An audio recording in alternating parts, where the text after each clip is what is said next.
Segunda parte do consultório, tempo agora para entrarmos no mundo da cardiologia, uma especialidade fascinante. Falamos aqui muitas vezes de cardiologia no consultório. Muitas das doenças que mais preocupam os portugueses têm a ver com esta especialidade, precisamente. Portanto, aproveite esta tarde, pode ligar o 225-083-204 para tirar as suas dúvidas, repito, sobre a especialidade de cardiologia. Pode também, caso não possa entrar em direto connosco via telefone, deixar a sua questão por escrito em consultório@portocanal.pt. Cumprimentar a nossa próxima convidada desta tarde, a doutora Cristina Gavina, cardiologista e também vice-presidente da Sociedade Portuguesa de Cardiologia. Muito boa tarde, doutora Cristina. Antes de falarmos aqui de um tema principal que vamos querer afunilar relativamente à Sociedade Portuguesa de Cardiologia, queria que me fizesse aqui um retrato geral de como estão as coisas em Portugal. A doença cardiovascular ainda preocupa muita gente. Preocupa, sem dúvida. Antes de mais, boa tarde, muito obrigada pela oportunidade de aqui estar e poder falar deste tema que, como disse, é muito apaixonante, que na realidade preocupa a maior parte dos portugueses porque é uma das doenças mais prevalentes em Portugal e no resto do mundo. Portanto, na realidade, juntamente com o cancro, o que as pessoas têm medo de morrer de doenças cardiovasculares. É disso que estamos a falar, dos AVCs, dos infartos e, portanto, este é indiscutivelmente um tema que, em certa medida, todas as famílias já tiveram alguém que tem uma destas doenças e, portanto, é muito importante ter essa percepção. E em Portugal nós temos crescente esta ideia de que esta doença é muito importante e muito prevalente, mas está a melhorar o panorama do tratamento. E, na realidade, muitas das coisas que nós fomos conseguindo implementar ao longo dos anos, e as nossas estatísticas nacionais mostram-no, têm conseguido reduzir a mortalidade por estas doenças. A cardiologia, eu refiro sempre o fascínio pela cardiologia, porque de facto houve grandes transformações e hoje em dia consegue-se fazer e ajudar os pacientes de uma forma cada vez menos invasiva também. Sem em muitos dúvida, casos, sem não é? dúvida. Há várias coisas que foram acontecendo dentro da nossa evolução. Por um lado, porque fruto dessa invasividade conseguimos tratar de coisas que antes não conseguíamos. O infarto é um ótimo exemplo disso. Nós conseguimos neste momento desentupir literalmente, como se fôssemos canalizadores, as artérias coronárias que estão entupidas no contexto, por exemplo, de um infarto e resolver o problema que vai fazer morrer o coração, parte do coração, mas por outro lado também estamos a evoluir noutros sentidos. Por exemplo, algumas das cirurgias cardíacas, nomeadamente cirurgias valvulares, que antes fazíamos de peito aberto, portanto com toda a complicação que está associada, começa a ser substituída por outros procedimentos, que obviamente têm sempre algum grau de invasividade, mas que são feitos, nomeadamente através da virilha, e conseguindo isso substituir válvulas, que era uma coisa que há uns anos atrás nem sequer imaginávamos que ia ser possível. Portanto, as coisas têm se simplificado, cada vez mais pessoas conseguem... As válvulas são cada vez mais orgânicas? Portanto, Sim, mais biológicas, mais parecidas com as nossas, menos necessidade de fazer algumas coisas que antes tínhamos que fazer, nomeadamente fazer medicação para pôr o sangue mais fino, para facilitar a passagem do sangue através dessas válvulas que antes eram feitas de materiais mecânicos. Portanto, muita coisa tem sido feita para tentar fazer com que as coisas sejam mais fáceis, quer para o doente, quer para quem trata o doente e segue o doente. Muito bem. Portanto, o que é que preocupa cada vez continua a preocupar mais as pessoas? É o AVC ou é o infarto? Eu acho que as pessoas continuam a estar muito preocupadas, tanto como o outro. O AVC tem um problema fundamental, é a ideia de que vai deixar sequelas, vai deixar incapacidade, que a pessoa vai deixar de caminhar, por exemplo, porque ficou paralisada de um dos lados. Mais do que o evento em si, ficam preocupados com as limitações. A consequência. As pessoas que têm um infarto têm a noção de que correram um momento de risco de morte. E isso, obviamente, assusta. Mas, normalmente, passar pelo infarto e ficar com poucas sequelas é muito frequente, porque nós cada vez tratamos melhor. Mais cedo, a própria população está mais alerta para os sintomas, vêm mais cedo ao hospital, são melhor tratados e, portanto, muitas vezes ficam com poucas sequelas e vivem vidas, se cumprirem tudo rigorosamente, logicamente, vivem vidas longas e sem grandes limitações. Já pelo contrário, as sequelas do AVC podem deixar a pessoa incapacitada e, portanto, as pessoas têm muito medo dessa incapacidade associada ao AVC. E bem, porque o AVC continua a ser um dos piores panoramas nacionais quando nos comparamos com outros países, mais até do que a doença coronária. É na área do acidente vascular cerebral que nós nos comparamos pior com os outros países. E, efetivamente, temos piores resultados, maior mortalidade e maior incapacidade. Portanto, relativamente aos outros países da Europa, o que é que falta fazer em termos de prevenção? Estamos a falar de cuidados alimentares, estamos a falar de sedentarismo, de obesidade. O que é que o português ainda tem que acima de tudo, mudar? Sedentarismo e muita hipertensão resultante do consumo excessivo de sal. nós temos um problema fundamental na população portuguesa. Se nós nos compararmos com os outros países da Europa, nós vemos que agora, em termos de colesterol, as coisas estão a melhorar. Nós conseguimos melhorar, inclusivamente, apesar de ainda termos muitos fumadores, há outros países que se comportam muito pior do que Portugal, e aí tenho que alertar que as mulheres, principalmente a idade jovem, ainda fumam muito. Há aqui muito comportamento a modificar.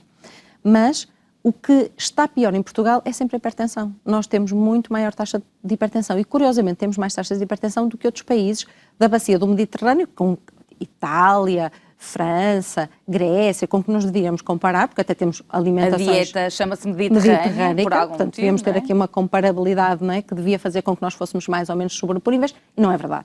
Os portugueses, efetivamente, nisso destacam-se, e isso é uma das causas principais do dito AVC. E, portanto, mas estamos aqui a falar de carregar no sal? Carregamos muito no sal, meu Deus, é assim... Claramente em Portugal... Vamos dar um exemplo. Quanto é que nós devíamos consumir por dia? Nunca mais de 7 gramas de sal por dia. 7 gramas isso já uma é colher muito. De chá? Isso é uma colher de chá, nem isso. Portanto, quase todas as coisas que nós já consumimos, mesmo sem pormos sal, já têm sal adicionado. E o grande problema é esse, é que as pessoas pensam sempre que têm que adicionar sal a qualquer coisa. O pão é o exemplo típico, não é? No nosso país temos estado a vir a reduzir a quantidade de sal, mas mesmo assim temos muita dificuldade em que a nossa população o aceite. E o mais curioso é que, veja, nós às vezes tentamos com os doentes negociar um bocadinho estas coisas do sal e quando vemos que, apesar deles fazerem as medicações... Para também não ser completamente radical, não é? Mas explicamos-lhe que isto é uma coisa fundamental e às vezes, através da medicação e tudo, explicamos-lhe como é que devemos fazer para controlar a tensão e fazemos um truque, que é ver que se medirmos o sal que está na urina, se efetivamente eles consomem muito sal. E normalmente temos sempre grandes surpresas para os doentes, mas não para nós, e eles consomem efetivamente muito sal. E, portanto, essa é uma questão fundamental. Porque há o sal que visivelmente nós acrescentamos à comida e há o sal escondido. Essa deve ser uma preocupação. Essa é atentos a aos preocupação. rótulos. Sem dúvida. E atentos ao consumo de alimentos processados, não é? Porque todos estes vão conter uma elevadíssima taxa de sal. Porque portanto, o sal também é conservante, não é? Com certeza. E adiciona saúde, não é? Portanto. E depois há o outro problema, que é o sedentarismo. Aí nós somos os piores da Europa, não há dúvida. Porque as pessoas agora, se nós olharmos para a marginal, normalmente em qualquer marginal do país vai haver gente a correr, mas a maior parte das pessoas são super sedentárias. E esse é um problema fundamental. Nós não conseguimos passar esta mensagem de que é preciso fazer exercício. E o exercício não tem que ser aquele exercício demasiado agressivo, vamos dizer assim, não precisa sequer de haver custo económico. Claro, obviamente que num país em que chove, em que faz frio, obviamente que se puder ter um sítio dentro de portas para praticar o desporto, ótimo, mas...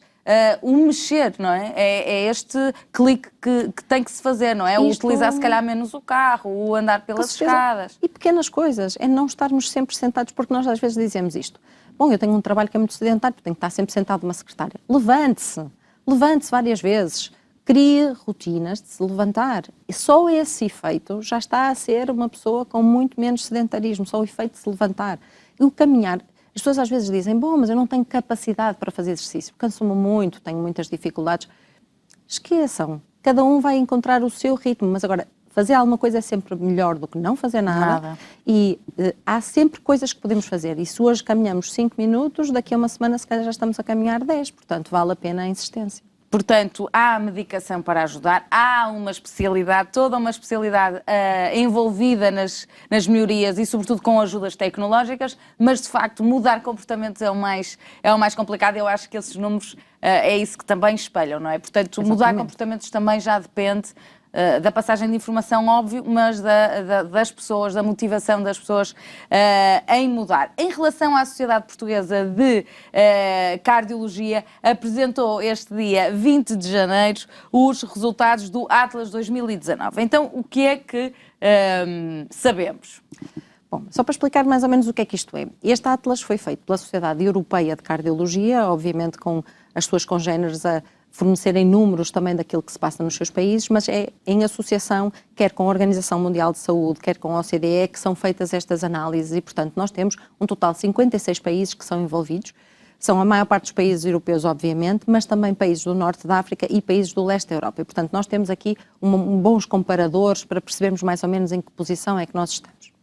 E assim permite também interpretar melhor os resultados, certeza, não é? Quanto maior a amostra... Com certeza. Isso é super importante para nós percebermos, porque às vezes pensamos só estamos a comparar-nos com países ricos e, portanto, aqui pode haver alguma diferença porque os outros países são muito ricos. Não, nós também estávamos a ser comparados com outros países, provavelmente com produto interno bruto e, portanto, uma riqueza muito parecida com a nossa.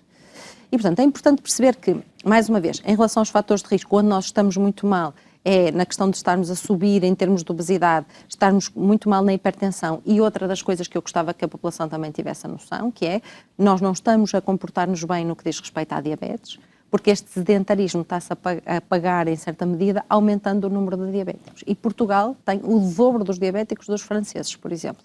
É preciso perceber isto. Isto vem de onde? De onde é que vem esta... Estamos a falar de França, não é? França é aqui ao lado. Aqui ao lado. E de onde é que isto vem? Vem muito destes hábitos de vida, ou seja, nós estamos a comer cada vez mais e a fazer menos exercício. Isso faz, obviamente, ganhar peso e da forma errada, ou seja, aquela gordura que se diz que é visceral, a má, a que faz realmente muito mal. E o que é que isso tem de consequências? Tem consequências que as pessoas, efetivamente, começam a não conseguir utilizar os açúcares que ingerem, começam os açúcares a ficar acumulados dentro das artérias, estragam as artérias e estragam a vários níveis. Estragam quer nos olhos, quer no rim, que é o que nós chamamos hoje em dia as complicações microvasculares, mas também estragam as grandes artérias, como as artérias coronárias, as artérias que levam o sangue para o cérebro, e, portanto, todas as consequências da diabetes são péssimas em termos de efeitos cardiovasculares. Pois isto está tudo interligado, também é importante dizer isso, não é? A diabetes, a obesidade, o sedentarismo estão ligados à diabetes e à doença cardiovascular, à hipertensão. Aliás, isto é tudo uma só para explicar que uma das principais medidas que as pessoas devem fazer quando têm diabetes é exercício. Porquê? Porque isso vai controlar-lhes melhor a diabetes. Se perderem peso, vão conseguir melhorar.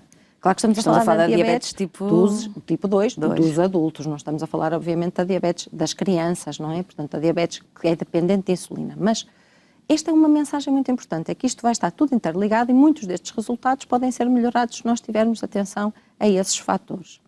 E o que é que nós também aprendemos? Não estavam, aí ficou surpreendida, não estavam à espera de haver, por exemplo, esta diferença grande entre Portugal e França, por exemplo? Nós já tínhamos do nosso Observatório da Diabetes esta ideia de que estávamos a crescer muito rapidamente e com números assustadores. Nós já chegamos aos 10% de diabéticos na população portuguesa, que são números, efetivamente, muito impactantes. O que, de facto, também é estranho na medida em que cada vez mais há informação e temos uma camada jovem cuja campanha pela vida saudável, pela alimentação saudável, pelo exercício físico, parece estar mais ativa do que há uns anos atrás. Portanto, há aqui estes contrassensos. Há um paradoxo, efetivamente, porque ao mesmo tempo que nós temos estes jovens muito motivados para o ambiente, para a vida, para o exercício, também temos os outros que estão ligados aos iPads, aos jogos de computadores e que estão fechados em casa e estão efetivamente a aumentar e se calhar, comparando o número... acaba por se traduzir nesta perda, não é?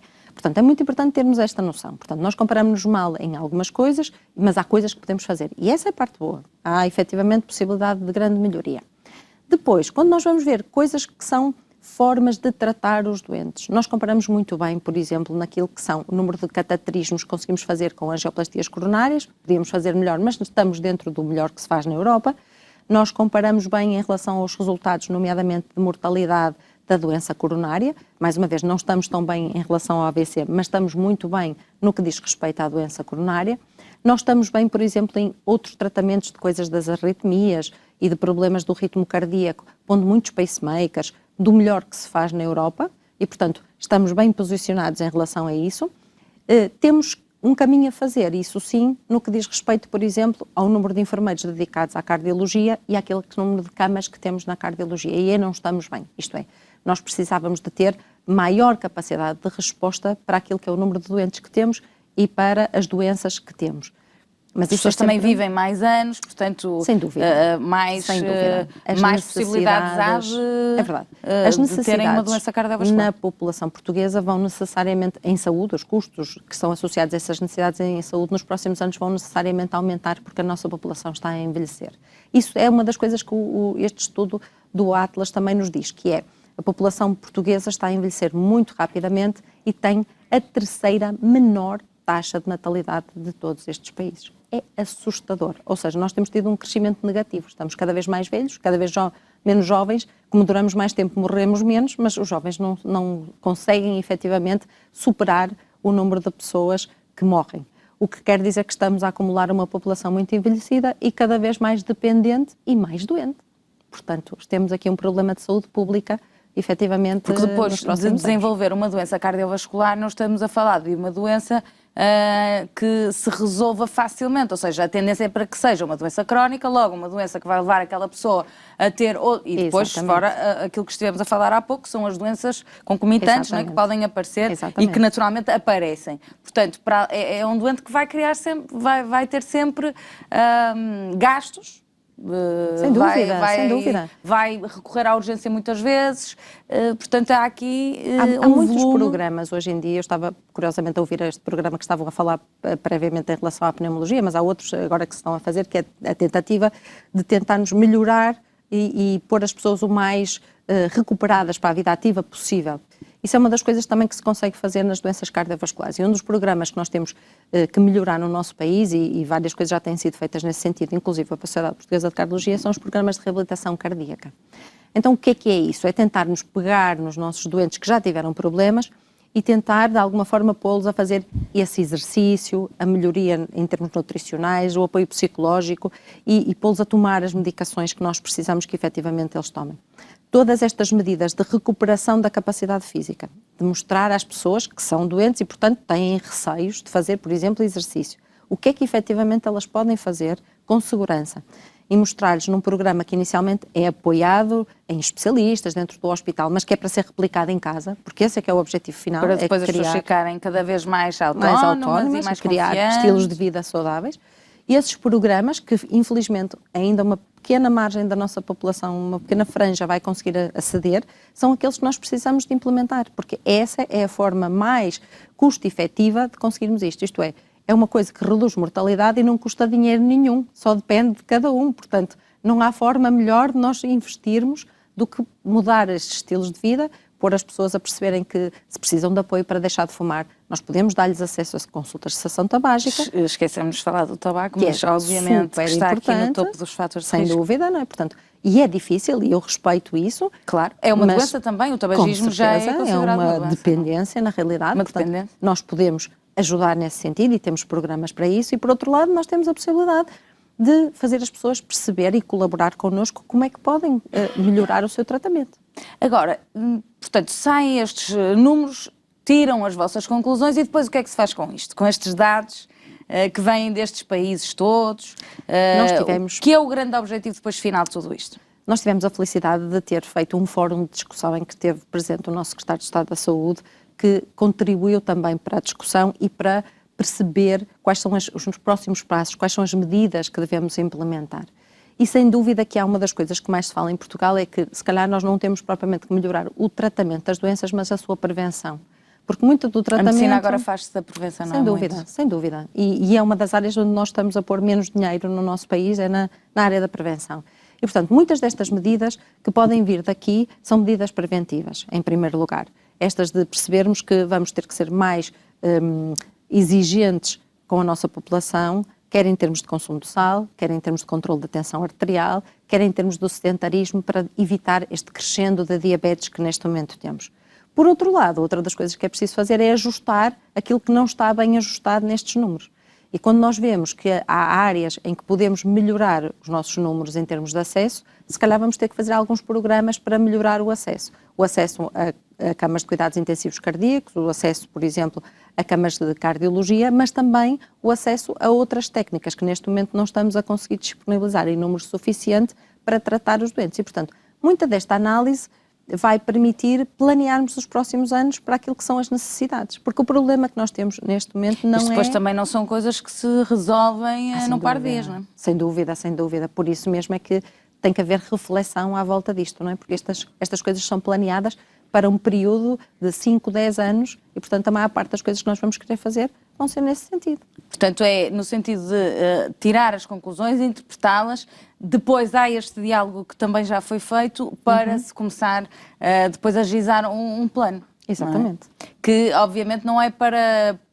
Os objetivos não são para este ano, é um plano que demora. Também já houve medidas governamentais, nomeadamente no que diz respeito à alimentação e na taxação de determinados alimentos, mas isso só não chega, não é? Nomeadamente, o que é que podemos fazer em casa com as nossas crianças, para encerrarmos aqui a conversa? Uma das coisas que nós temos que fazer fazê-los perceber que se querem que o papai e a mamã sejam saudáveis, vão ter que os ajudar. Vão ter que ajudar, por exemplo, explicando-lhes que eles não devem fumar, e isto faz-se muito bem nas escolas, que normalmente são mesmo os miúdos que trazem para casa essas indicações, mostrando que estão descontentes por isso, mas acima de tudo mudar os hábitos alimentares lá em casa, porque se as crianças não estiverem habituadas desde muito cedo a comerem com muito sal, não vão ser crianças que depois vão comer com sal e cozinhar com sal. É que o que as famílias fazem ainda muito em Portugal é de facto separar as águas, ou seja, há a comida dos pais e há a comida das crianças. Isso tem que ser partilhado. Portanto, se calhar mais valia os pais começarem a comer as crianças sem sal. Sem dúvida, sem dúvida. É que isto tem que se dar realmente o exemplo, portanto,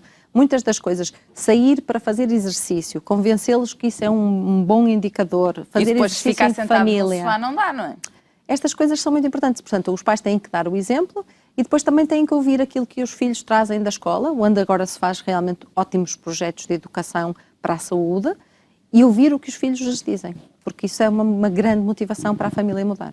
Muito bem, nós vamos seguir para intervalo. Continua a ligar o 225-083-204 para tirar as suas dúvidas no âmbito da especialidade de cardiologia. Até já.